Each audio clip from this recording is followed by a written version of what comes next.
নবীজির চমৎকার কিছু কথাগুলো ভালো লাগলে চ্যানেলটিকে সাবস্ক্রাইব করবেন এবং নবীজিকে ভালোবাসলে ভিডিওটি শেষ পর্যন্ত দেখবেন।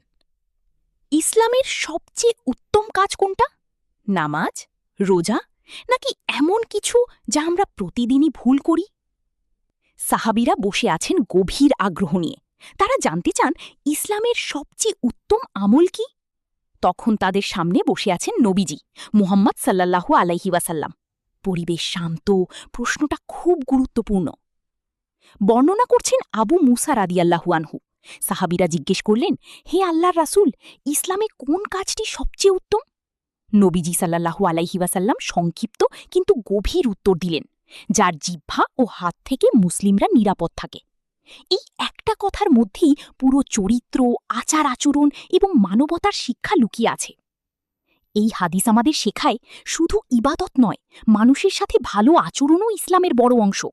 জিহ্বা, কথা এবং হাত, কর্ম, এই দুটোই নিয়ন্ত্রণ করা জরুরি। একজন উত্তম মুসলিম সেই যার দ্বারা কেউ কষ্ট পায় না। আপনার কারণে কেউ কি কষ্ট পাচ্ছে, নাকি সবাই আপনার থেকে নিরাপদ?